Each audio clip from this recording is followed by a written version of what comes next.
시간은 없고 공부는 해야겠고 찾기는 귀찮고 책만 펴면 잠이 오는 직장인들을 위한 방송 출근길 대학원 직지신공 지금 시작하겠습니다. 와.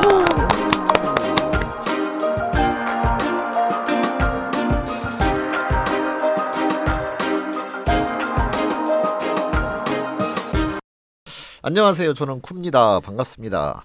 안녕하세요. 조엘입니다. 반갑습니다. 이번에는 지난 시간에 이어서 지금 우리 데이터 게더링 하고 있죠. 네. 실장 데이터 게더링 하고 있는데 앞에 두 개를 했었고, 네, 인터뷰와 포커스 그룹 그죠? 두 가지 네, 했었고요. 네. 하나는 개별적인 인터뷰 하는 거고 두 번째는 이제 여럿이 인터뷰 하는 거다 이렇게도 이야기할 수 있어요. 네. 네, 근데 이번에는 이제 그 두 가지는 보통 정성조사라고 많이 이야기를 하죠. 네. 네, 정성조사의 아주 대표적인 방법. 이번 거는 이제 정량조사에 주로 쓰이는 네. 서베이와 퀘스천에어네요. 네, 세 번째는 서베이와 퀘스천에어입니다. 네, 이게 이제 제일 많이 하는데 요즘 서베이에 대해서 뭐 듣고 다니는 이야기 있어요? 조직 다니면서? 듣고 다니기보다는 이제 너무 많다. 그죠. 네. 그 얘기. 뭐 맞는 말을 했네요, 제가. 저도 진짜 많이 너무 필요하다. 너무 피로감을 필요하다. 준다. 맞아요. 한두 개가 아니다. 네. 이 부서 저 부서에서 여러 가지를 돌린다. 그렇죠. 이런 게다가 느낌. 또 조직 내에 이제 석박하시는 분이 있으면 또 그분 것도 또 해줘야 되잖아요. 그렇죠. 네. 그다음에 또 다른 또 지인이 또 이렇게 맞아. 이렇게 뭐죠? 이렇게 요청해 오면 그것도 마다할 수 해줘야 없는 되고. 사정. 네. 그다음에 뭐 가끔 또 전화 걸려오기도 하고 네. 정치 이슈에 대하여 또 서베이가 저한테도 가끔 오더라고요. 회사 전화로도 몇 번 오더라고요. 그죠? 여론조사. 네, 네. 네. 그래서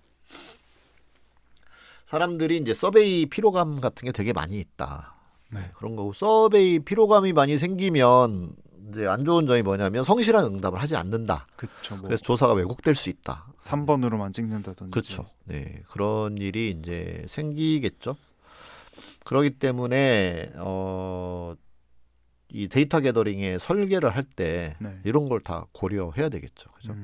그래서 조직 내에 이제 물어봐야 될 필요가 있어요. 그동안 서베이를 뭐 주기적으로 해왔느냐, 그거에 대한 구성원들의 어떤 반응이나 태도는 어떤 편이냐, 네, 그런 것들을 물어보고. 그래서 요즘은 이제 그런 부담감을 줄이기 위해서 이제 뭐 펄스 서베이라고 해서 한 하나만 물어본다든지, 아니면 한 3개만 잠깐 물어본다든지 이렇게 해서 좀 피해가기도 하는데.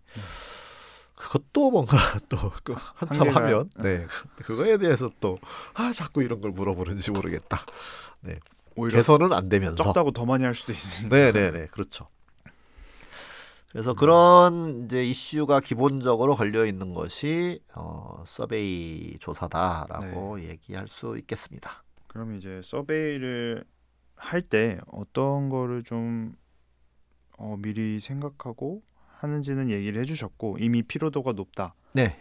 그렇다면은 어떻게 해야 조금이나마 피로도를 좀 줄이거나 제대로 된 답을 서베이를 통해서 얻을 수 있을까요? 그러니까 사람들이 이제 그런 걸 하기 싫어하는 거는 뭐 자주 하니까 반복적인 거 하는 걸 되게 지루해하는 편이기도 하거든요. 사람들은. 하지만 우리는 또 반복적으로 매일 밥을 먹잖아요. 그렇죠. 하지만 또 밥의 메뉴를 맨날 같은 걸 먹진 않잖아요. 네. 네, 이런 거에 이제 시사점이 있다고 봐요. 그러니까 우리가 매번 한다고 해서 그것이 반드시 배제되거나 제거되어야 되는 것은 아니다. 네. 꼭 필요할 수 있죠. 근데 우리가 밥을 계속 먹는 건 그 중요성을 너무나 잘 알고 있기 때문이잖아요. 네. 안 먹으면 물론 내가 고통스럽기도 하고, 그렇죠. 그다음에 내 생명과 건강에 위협이 생기니까 네. 열심히 먹는단 말이죠. 그런 것처럼 이 서베이를 주관하는 부서에서 이것이 얼마나 중요한 것이고 그리고 혜택이 실제로 돌아간다는 것을 알리고 그렇게 해내야 되죠. 근데 서베이를 하고 뭘 주로 했냐면 벌주기를 했어요. 벌주기. 조사 결과 뭐 조직 문화 진단을 했는데 낮은 점수 있는 부서 나와. 그리고 이렇게 뭔가 그저 벌을 주는 네. 당신들 워크숍 갔다 와. 근데 그 워크숍이 정말 뭔가 문제를 해결하는 그런 것이 아니라 마치 벌 주듯 그리고 정신교육이나 뭐. 종신교육 한다거나 아니면 당신들 이제 저기 점수 낮았으니까 빨리 해결책 찾아내. 그리고 이제 해결책을 받아요. 주관 네. 부서에서. 네. 그다음에 이행하는지 계속 체크해. 뭐 이런 식으로. 그러니까 뭔가 이 감시와 처벌을 하는 방식으로 이제 서베이가 활용되니까 네. 그러면 이제 그걸 뭐 한두 번 경험을 하면 당연히 왜곡시키겠죠. 그렇죠. 혼나기 싫으니까. 이제 팀장님이 너희 알지? 이번에 서베이 하는 거 잘해. 이렇게 하면 이제 무슨 말인지 알잖아요. 네. 잘 하라고 말은 워딩은 그렇게 썼지만 실은 왜곡시켜서 대답해 이런 의미잖아요. 그렇죠. 그렇죠. 그게 무슨 소용이 있냐고요. 그죠? 네. 그래서 실제로 개선하려는 진지한 노력을 해야 됩니다. 그러니까 이제 내부 조직 개발을 담당하고 있는 분들이 네.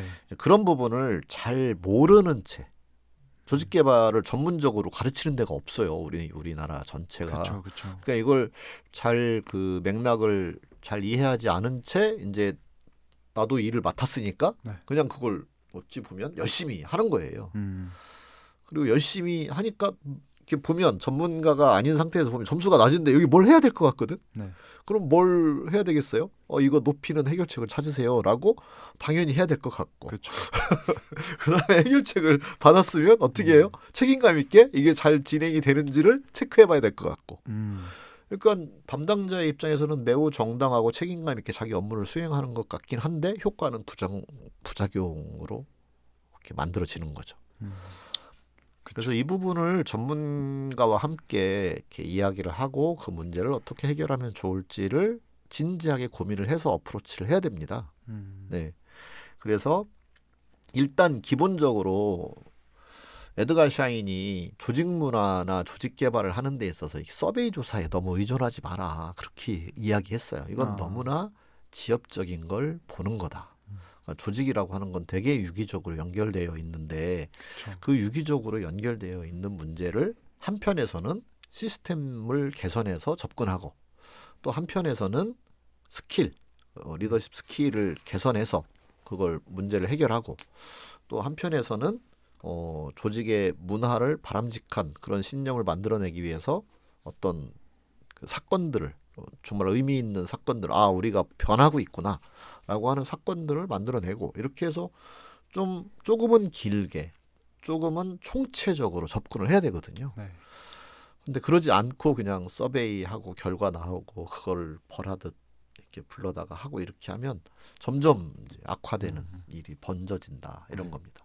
그래서 이것도 서베이의 문제니까 서베이를 어떻게 문항을 바꾸면 좋아질까요? 이렇게 접근해서는 해결이 안 된다는 거예요. 그죠? 그래서 총체적인 그런 조직의 맥락에서 보고 그 맥락 속에서 이 조사 과정 자체부터 다양하게 바꾸어낼 필요가 있다. 네. 그래서 인터뷰도 하고 서베이도 하고 종합적으로 해서 그분들에게 커뮤니케이션도 잘하고 이런 이유 때문에 하는 거다. 네. 이번에는 정말 잘 해볼 것이니 한 번만 더 이렇게 따라달라. 뭐 이런 커뮤니케이션도 해야 될 거고요. 네. 그런 것들이 필요합니다. 네. 또 제가 실제로 들었던 말 중에 하나는 이거에 대한 그 설문에 대한 결과를 안 알려준다, 피드백이 없다라는 그쵸, 말도 많이 그쵸. 했었거든요. 맞아요. 맨날 나는 설문을 하고 하는데. 서베이를 하는데 이게 뭐에 바뀌는지도 모르겠고 이게 그래서 결과가 뭔데를 알려준 적이 없다라는 그렇지. 말을 많이 들었던 것 맞아요. 같아요. 네. 그래서 그거가 정말 서베이 하는 사람들이 가장 얻고 싶어 하는 거거든요. 그래서 우리가 길거리에 만나서 서베이 조사 하시는 분도 이 결과를 선생님께 통보해 드릴 겁니다. 네, 그냥 어떤 사회적 이슈에 대해 길거리에서 서베이를 받는 경우에도 그걸 하거든요. 왜 그러냐면 이 응답하는 사람은 내가 응답한 이 일, 내가 열심히 노력과 시간을 들인 이 일이 정말 유의미하게 쓰여지는 건가? 그리고 그 결과가 어떻게 나왔는지 궁금하거든요. 그렇죠. 그 궁금증을 해소해주는 노력이 절대적으로 필요하다라고 얘기할 수 있죠. 네. 또 의미 없는 일은 하기 싫은 게 또 사람의 그럼요. 네. 그래서 특성이니까요. 이 담당하시는 분이 그런 부분에 커뮤니케이션을 잘 해주시는 것이 필요하다. 네. 그리고 반드시 통보를 해주시라. 네, 그렇게 말씀드릴 수 있죠. 근데 굉장히 그런 정보들을 꺼내놓는 거에 대하여 많이들 두려워하세요. 네. 그리고 뭔가 자꾸 조직 내에서 이제 어떤 기술 중심적인 회사들은 보안 이런 게 되게 중요하겠죠. 어떤 비즈니스든 조직의 그 내밀한 이야기가 다른 경쟁사에 흘러나가는 건 바람직하지 않을 수 있기 때문에 조직 내에서 보안을 되게 강조하거든요. 그러다 보니까 이것도 담당자가 자신감이 없는 거예요. 내놨을 때 무슨 일이 벌어질지. 그러니까 또 위에 뭐 보고를 해보면 그거 뭐하러 알려줘? 예를 들어서 그분들이 조직 개발 전문가가 아니잖아요. 네. 그렇게 되면 또 계속 악순환이 만들어지는 거죠. 네. 그렇습니다. 그래서 이제 실제로 서베이를 할 때 주의해야 되거나 그런 것들을 얘기해 봤는데 혹시 그거 말고도 뭐 팁이라던가 네. 또 아니면 말씀하시지 못한 주의할 점들이 혹시 더 있을까요? 네, 뭐 여러 가지가 있어요. 그래서 하나는 이렇게 뭔가 관행화돼 버리는 거. 그냥 서베이가 그냥 의뢰의 그냥 하는 거 의미 없이 하는 거니까 하는 것처럼 돼 버리는 거. 이거 경계하라. 뭐 매년 하는 어떤 특정 그렇죠. 설문이라든지 그냥 뭐 해야 되는 걸로 돼 있으니까 한다. 이렇게 하지 말고 여기서 이제 표현은 니즈에 따라서 해라. habit rather than needs로 되고 있다. 그러니까 습관처럼 돼버린다는 거예요. 근데 필요가 있어서 하는 거고 그러면 네. 우리가 서베이 조사하는 필요가 뭘까? 이걸 항상 다시 생각하고 네. 그런데 이게 이제 서베이의 특성상 어떤 게 있냐면 이게 숫자로 나오는 거잖아요. 네. 그러면 이게 종단 비교를 하고 싶은 거예요. 그러니까 작년에 했으면 변화 작년에 한 거와 올해 어떻게 달라졌는지 보고 싶잖아요. 그렇죠. 그다음에 또 내년에는 또 뭔가 개선이 됐는지 보고 싶잖아요. 그러니까 이게 습관화돼요. 이 본질적으로 그런 속성을 갖고 있어요. 네. 근데 그렇다고 내버려 두어서는 안 된다. 정말 우리가 이걸 조사해서 얻으려는 게 뭘까? 어떤 필요에서 이 조사를 하는 것인가를 항상 정말 진지하게 고민하는 것이 필요합니다. 네. 그렇죠. 아무래도 습관화되다 보면은 아까 말했던 것처럼 그래서 작년보다 왜 더 개선이 안 됐어? 약간 이렇게 흘러갈 수도 있을 것 같아요. 그러다 그렇죠. 보면 그냥 항상 5점 만점, 10점 만점을 네. 주게 되는 무의미한 결과가 나올 수도 있을 것 같긴 하네요. 네. 네. 그래서 구성원들이 좀 더 행복하고 좀 더 웰비잉을 느끼고 그다음에 조직은 좀 더 성과를 내는 이게 사실 목적이잖아요. 이게 네. 니즈거든요. 근데 웰빙에 대해서 오해가 많은데 일이 잘 되는 게 웰빙 중에 가장 중요한 겁니다. 내가 일터에서 일을 하는 게 촉촉 일이 돌아가고 성과를 내면 그게 가장 웰빙이거든요. 네.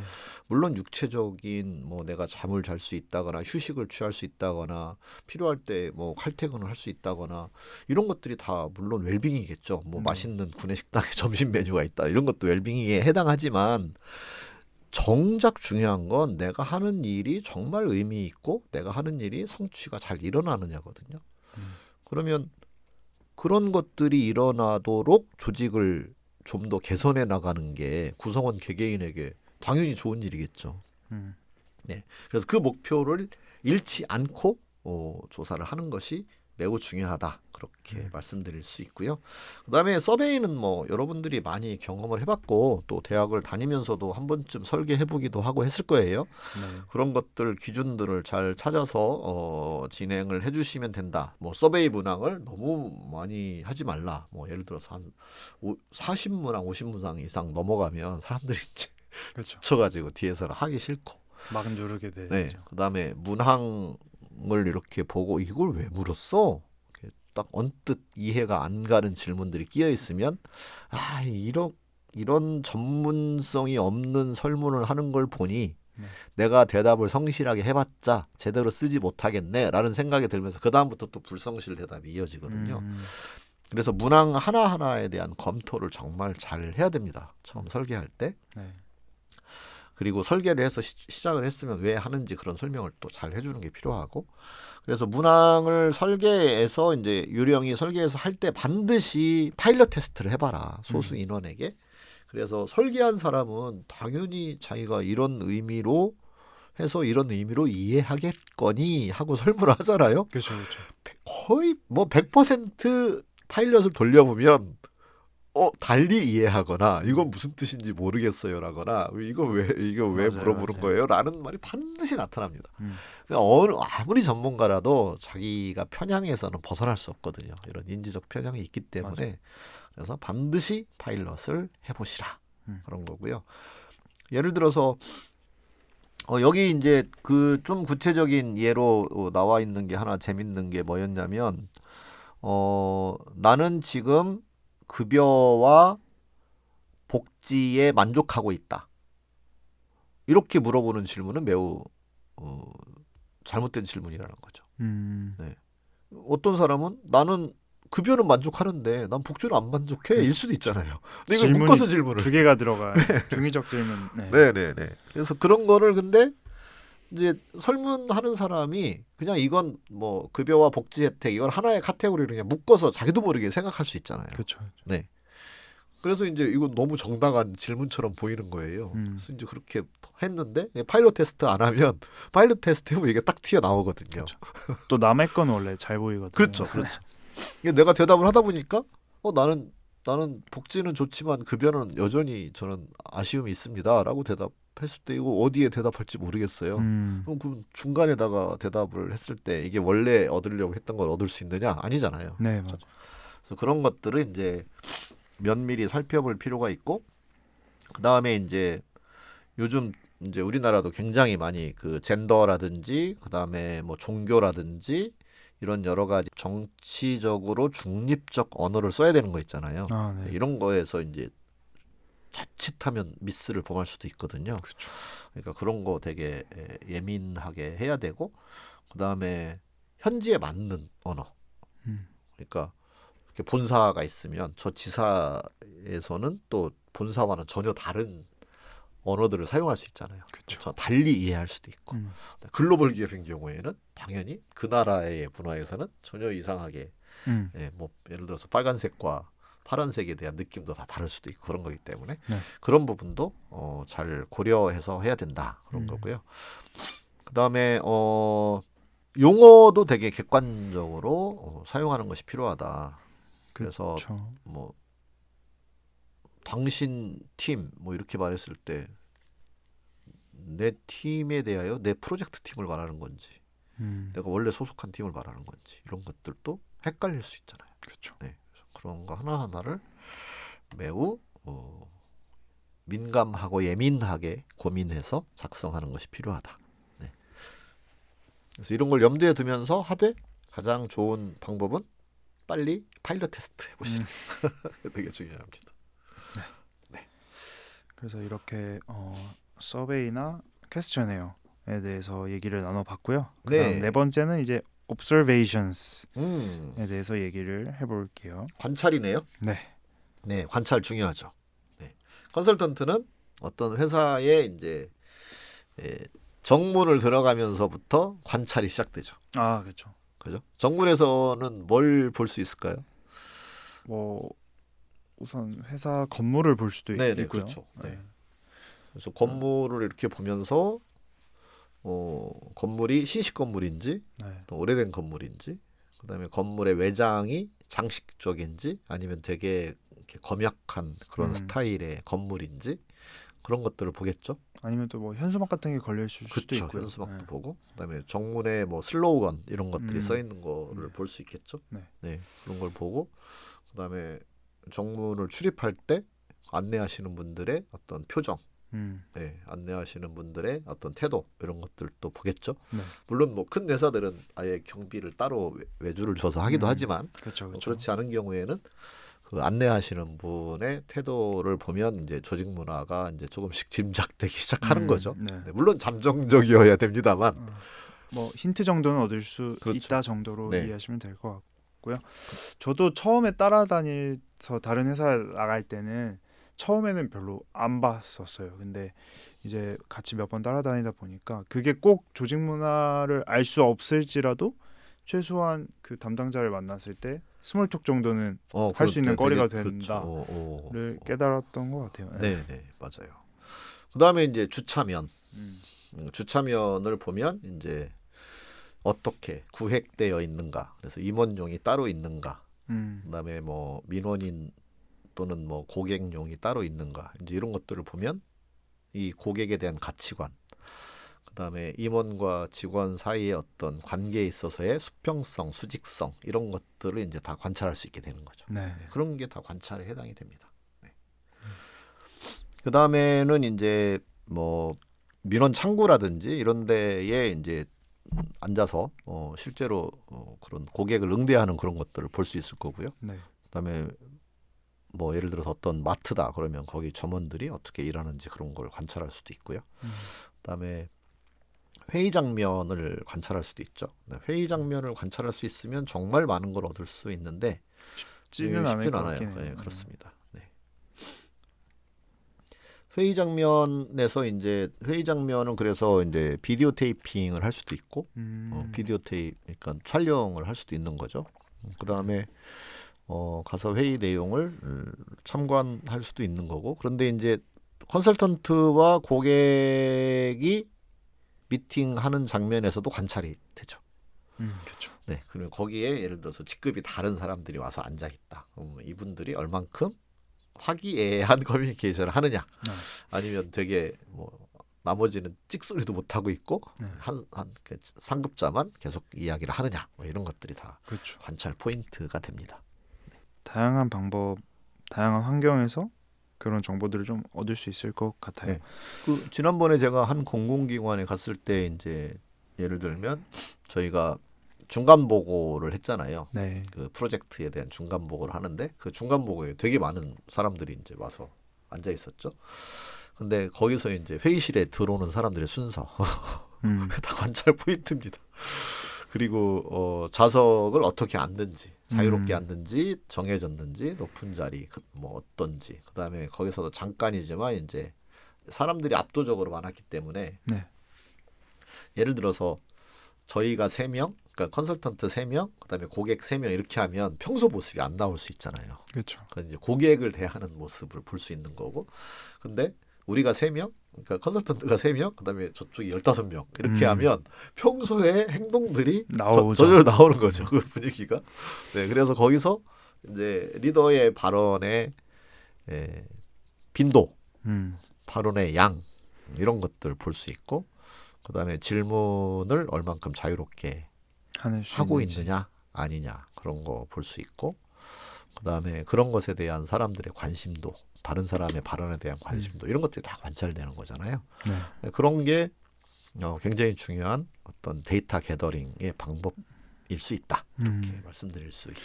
그렇죠. 아무래도 한 회사만 간다면 사실 잠깐 보는 걸로 안 보일 수도 있겠지만 또 여러 회사를 가다 보고 비교가 되다 보니까 되죠. 아 여기가 분위기가 확실히 밝구나, 그렇죠. 뭐 경직돼 있구나가 그렇죠. 오는 것 같기는 맞아요. 해요. 네. 그래서 의전이 이제 굉장히 중요한 제가 살피는 것 중에 하나거든요. 의전이 얼만큼 살아있는 조직이냐 아니냐. 의전이 많이 살아있는 조직이라면 학습 조직일 가능성이 매우 적다. 이렇게 우선 짐작을 하고 조사를 해볼 수 있죠. 네.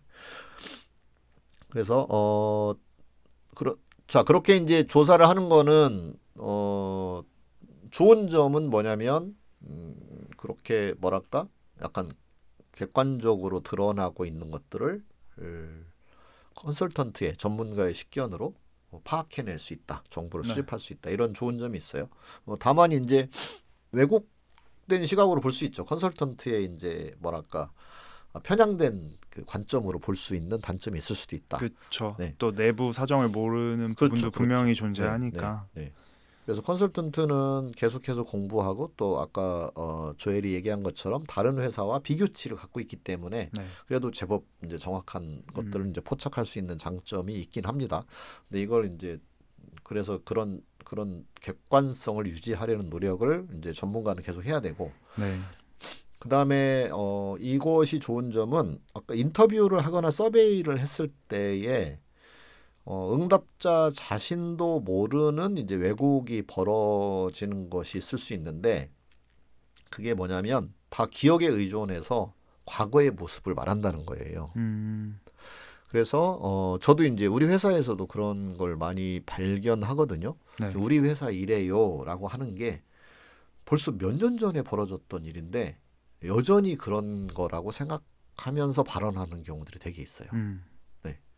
그래서 이미 그건 개선이 돼서 바뀌었음에도 불구하고 기억 속에는 그게 강하게 자리 잡아 있어가지고 아직도 그런 것으로. 그래서 서베이를 하든 인터뷰를 하든 그렇게 얘기를 하는 거예요.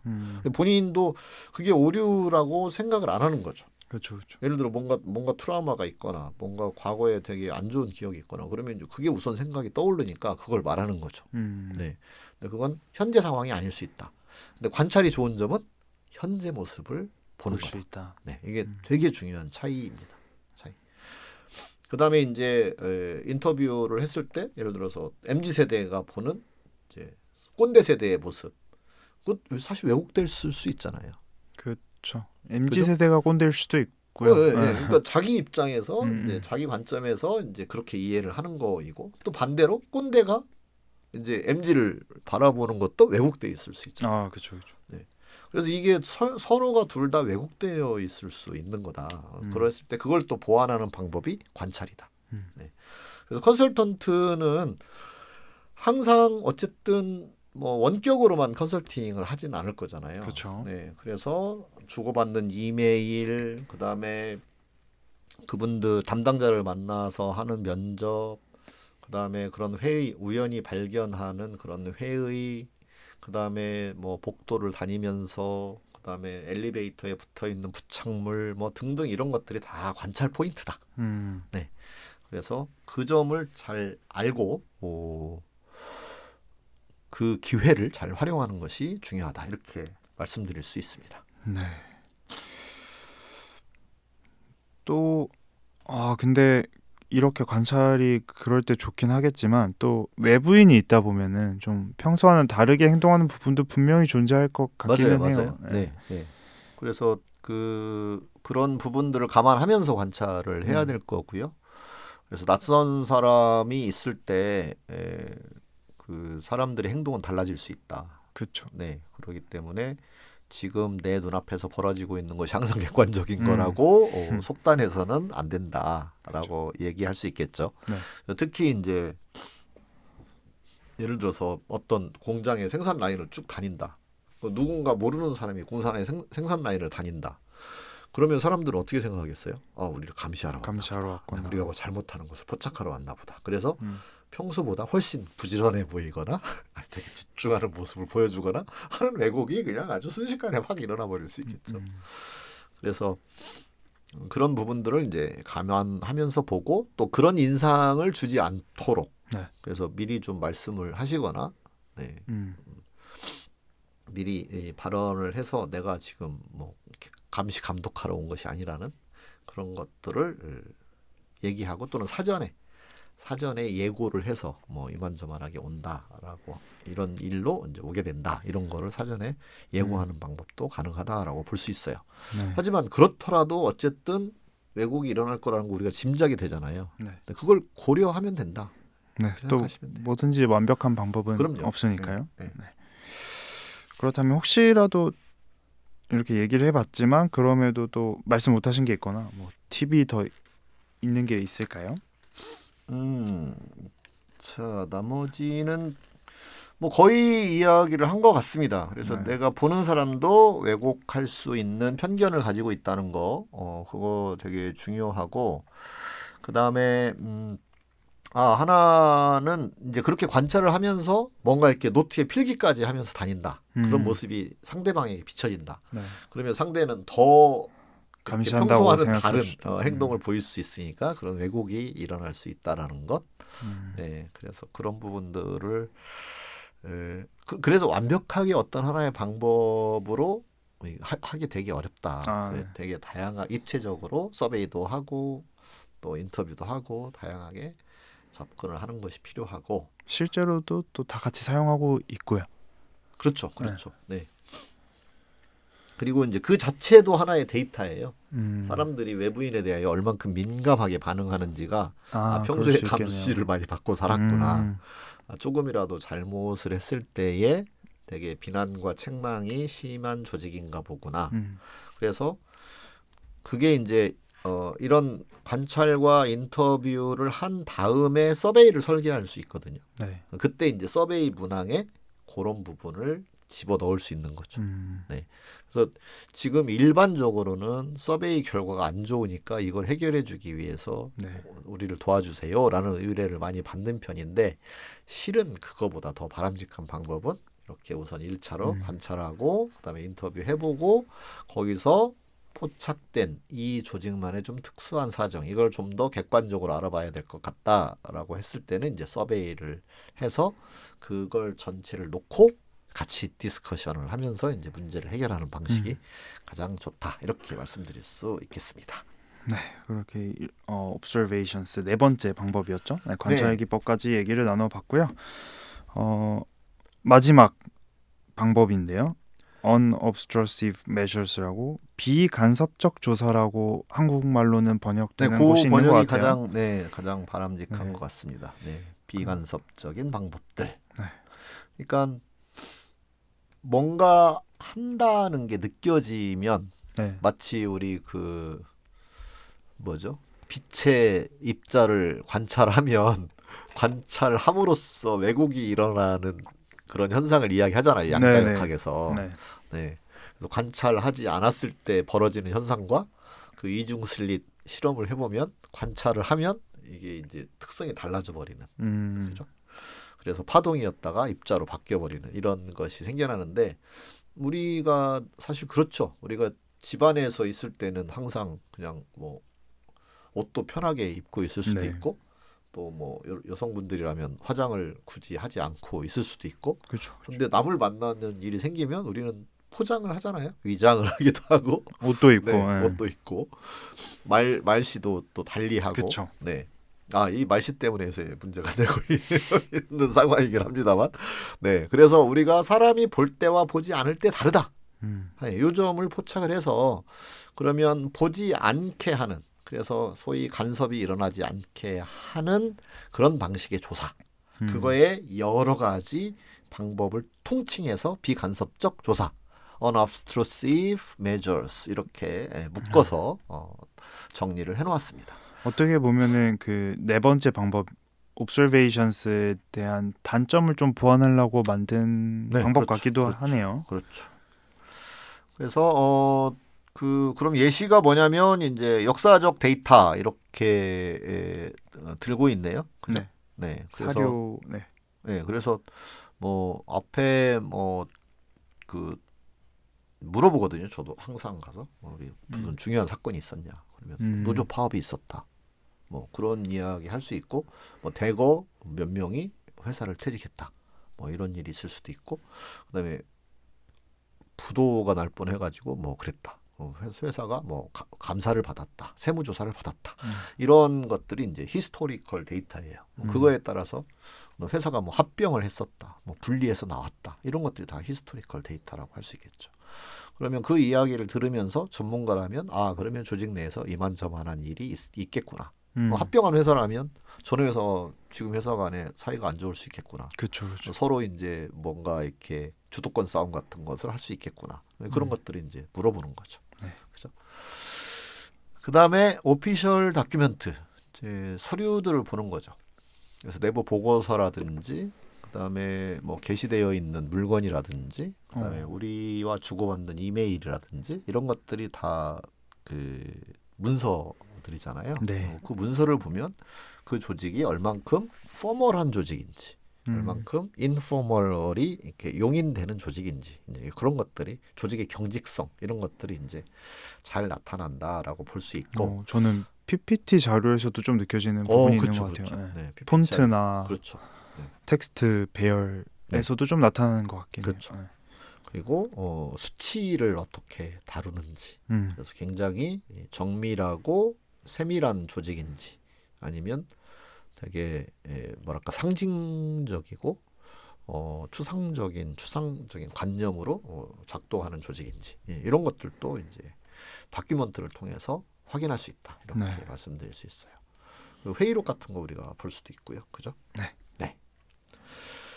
그다음에 DB가 있죠. 그래서 그 여러 가지 이제 뭐 판매 실적이라든지 그 회사의 영업 실적이라든지 그다음에 재무 상태라든지 그리고 조직도라든지 그다음에 그 인사 파일 뭐 이런 것들의 이제 데모그래피 뭐 이런 것들을 이제 데이터베이스를 가지고 확인할 수 있다. 뭐 퇴직률을 볼 수도 그렇죠. 이직률, 퇴직률 이런 걸 볼 수도 있고 뭐 샐러리 수준을 볼 수도 있고 뭐 그런 것들이 다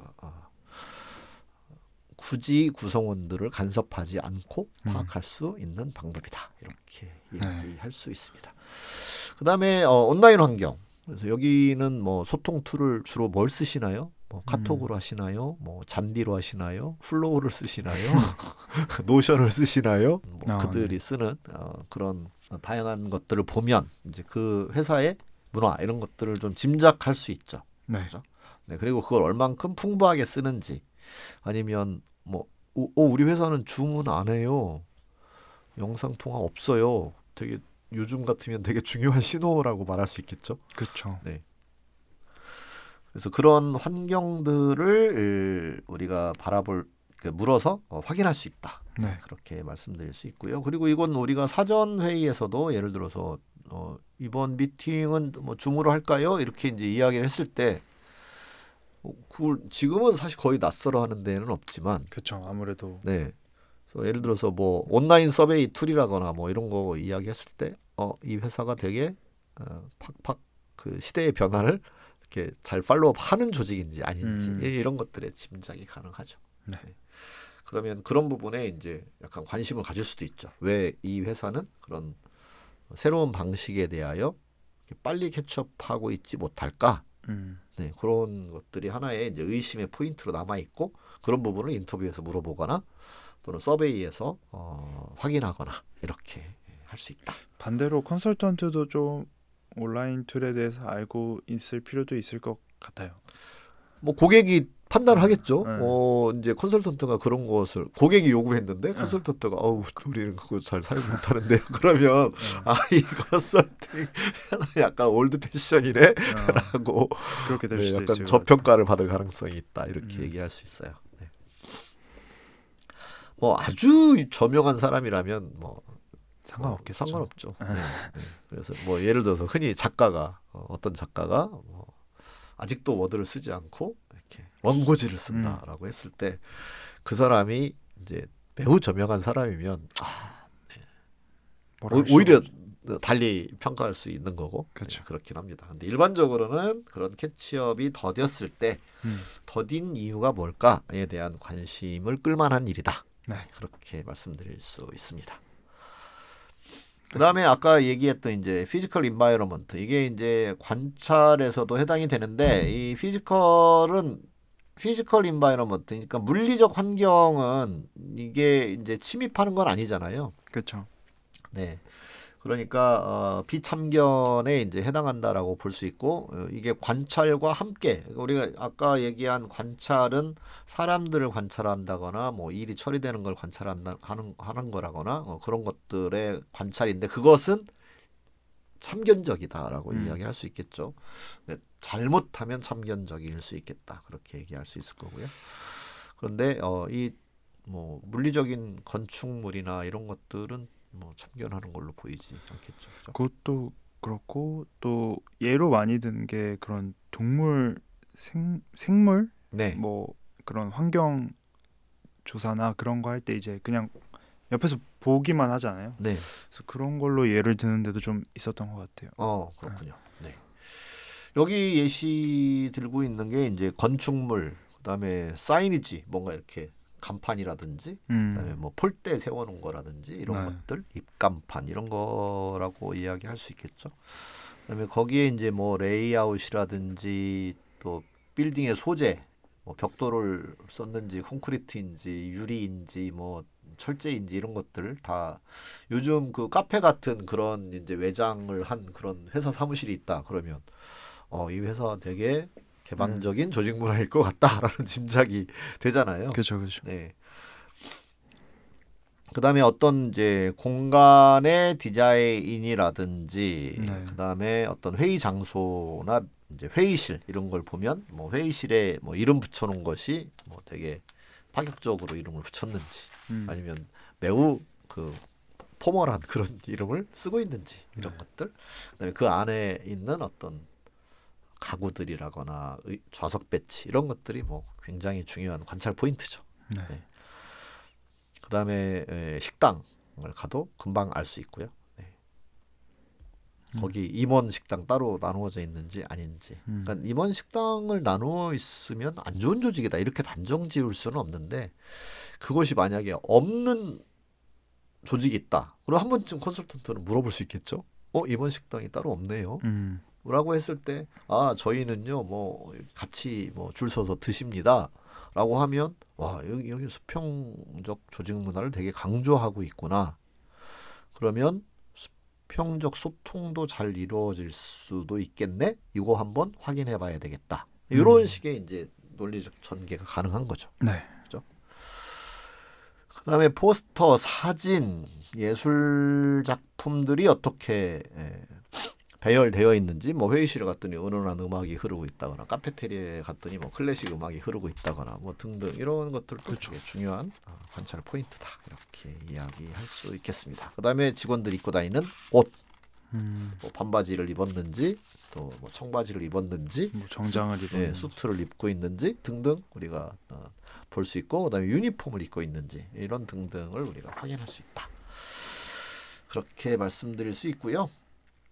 그다음에 뭐 게시판에 있는 글들은 그냥 우리가 공개된 글들을 이렇게 볼 수 있잖아요. 그렇죠. 네, 그게 컴퓨터에서 보든 아니면 이렇게 뭐 엘리베이터에 붙어 그렇죠. 있고 거기 있는 게시판에 게시물들을 붙어 이렇게 볼 수 있겠죠. 네. 그렇죠? 그런 것들이 다 unobstructive measures다 이렇게 분류해서 말씀드릴 수 있습니다. 뭐 추가로 책에는 이제 언어도 써 있긴 하네요. 예. 언어가 이제 뭐냐면 그냥 은연중에 흘리는 말들, 네. 들리는 말들. 뭐 미치겠어요. 요즘 뭐 이런 말을 했다. 그러면 어떤 여러 이제 짐작이 가능하잖아요. 네. 그다음에 우린 정말 우리 회사 가족들은요, 우리 직원 가족은요 이런 말을 쓴다. 또는 우리 어떤 교회 가면 우리 형제 자매는요 뭐 이렇게 이야기를 하잖아요. 그렇죠. 그럼 거기에 뭔가 조직에 관한 어떤 정보가 들어있다. 이렇게 이야기할 수 있겠죠. 네. 총체적 난국입니다. 뭐 이런 이야기를 할 수도 있는 거고요. 네. 너무너무 요새 괴로워가지고 연락드렸습니다. 뭐 이런 이야기들이 다 그냥 이야기 속에 자기도 모르게 이렇게 뿜어져 나오는 그런 힌트들이다. 네, 그렇게 말씀드릴 수 있습니다. 그러면 이런 비간섭적 조사 방법을 사용할 때는 어떤 점을 주의하거나 아니면 또 유의해야 될 점들이 있을까요? 네, 여기서 몇 가지 정리를 해주고 있는데 첫 번째는 이것도 꽤 힘든 일이다라는 거예요. 뭐 다 다녀봐야 되고 그쵸. 어쨌든 또 어떤 의식을 갖고 또 봐야 되는 거잖아요. 네. 그리고 그 내용들도 잘 기록할 필요가 있으니까 그냥 이게 거저되는 일은 아니다라는 것. 네, 그거를 하나 말씀드릴 수 있고 그다음에 두 번째는 이게 드러나지 않고 간섭을 안 하는 방법이라고 묶어놓긴 했지만 진짜 간섭이 안 되지 않을 수도 있다. 그렇죠. 간섭이 될 수도 있다. 어쨌든 누군가가 눈에 띄는 것만으로도 그쵸. 네. 나를 보고 있다라는 생각을 하는 것만으로도 그쵸. 어색해질 수 있는. 직접 관찰하는 건 아니고 그냥 지나가는 것만으로도 사람들은 저 사람 누구지? 우리 회사 뭐 벌어지나? 뭐 우리 회사 지금 재무 사정이 안 좋은데 뭐 무슨 일이 벌어지는 거 아닐까라고 하는 동요 같은 것들을 불러일으킬 수 있다. 그렇죠. 네. 그다음에 해석하는 게 쉽지 않을 수 있는 거죠. 되게 모호하다. 이리저리 해석될 수 있다. 네. 그래서 예를 들면 뭐 식당에서 임원들도 줄 서서 먹습니다라고 하는데 그게 진짜 겸손한 리더이기 때문에 겸손의 리더십을 발휘하고 있는지 서번트 리더십을 발휘하고 있는지라고 하는 짐작이 우선 갈 수 있겠지만 되게 뭐 이렇게 앞서가는 회사인 것인 척을 잘한다 이렇게 볼 수도 있는 거잖아요. 그렇죠. 전혀 반대일 수도 있어요. 그래서 또 제발 좀 난 불편한데 같이 서 있는 것조차 싫은데 왜 자꾸 끼어서 같이 먹는지 모르겠다. 소탈하게 느껴지지 않는데 마치 그런 쇼를 하는 입은 모습으로 보일 수도 있는 거죠. 그렇죠. 그렇기 때문에 이게 해석을 그렇게 함부로 할 수 있는 일은 아니다. 주의해야 된다. 네, 그런 겁니다. 그래서 결론적으로 너무 과도하게 일반화하지 마라. 네, 그렇기 때문에 이런 방법, 관찰이든 또는 이 비간섭적인 방법이든 간에 이거 하나만 가지고 해서는 어려울 수 있다. 그래서 서베이라고 하는 어쨌든 수치로 드러나는 것과 또 수치도 왜곡될 수 있으니까 인터뷰라든지 또 이런 관찰을 통해서 서로 결점을 보완하는 방식을 선택하는 것이 필요하다. 그렇게 말씀드릴 수 있습니다. 네. 그래서 저번 시간부터 이번 시간까지 챕터 7장에서 데이터 게더링 방법에 대해서 얘기를 해봤고요.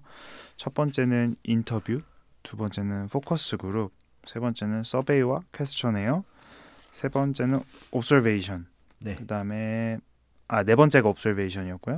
마지막으로가 이제 unobtrusive measures, 비간섭적 조사, 이렇게 5가지 대해서 얘기를 해봤고요.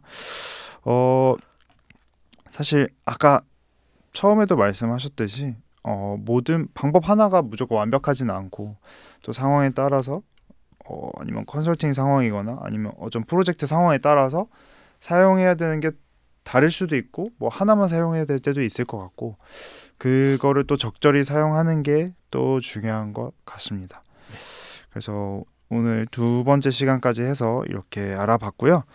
다음 시간에는 이제 다음 단계 챕터 8에는 다이그노시스랑 피드백에 대해서 얘기를 나눠볼 예정이니까요. 네, 다음에도 또 데이터를 모았으면 이제 그걸 가지고 진단을 해야 되잖아요. 네, 진단을 하고 그 다음에 진단한 결과에 대하여 고객한테 이제 알려주고 피드백을 받고 또 다음에 무엇을 하는 것이 좋을지에 대하여 또 피드백을 해주고 이런 과정이 필요하다 이렇게 말씀드릴 수 있죠. 뭐 안 중요한 부분이 없긴 하지만 다음 시간에도 중요한 것 같네요. 스테이 튠. 찍기 신곡을 계속 들어주세요. 네. 그 말을 하고 싶었습니다. 그렇군요. 네. 그리고 한 가지 참 광고가 있어요. 지금 어떤 게 있을까요? 뭐냐면 저희 그 쿠퍼 글로벌 OD라는 프로그램이 있었는데요. 코로나로 중단을 했다가 이제 코로나 사정이 좋아져서 3기를 모집합니다.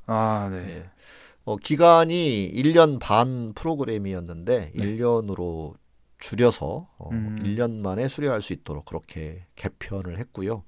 조직개발 전문가를 양성하는 프로그램입니다. 그래서 논문도 많이 함께 읽고 그다음에 퍼실리테이션 기술도 배우고 그다음에 지금 오늘 계속 이야기하고 있는 이런 인터뷰 스킬이라든지 이런 거 실습도 풍부하게 하고 그리고 그렇게 해서 실제로 조직개발 컨설턴트로 이렇게 성장할 수 있는 그런 프로그램을 개설을 했으니까요. 많이 관심을 가져주시고 혹시 뭐 그거에 대한 설명회나 그런 11월 3일 날 설명회가 있습니다. 설명회가 있고 그때 오프라인에서 하니까 저희 홈페이지에 오셔서 확인하시고 등록을 해주시면 오셔서 자세한 설명을 들으실 수 있을 겁니다. 네. 그러면 많은 참여 부탁드리고요. 그러면 오늘은 여기까지 해서 마무리를 해보도록 하겠습니다. 청취해 주셔서 감사합니다. 감사합니다.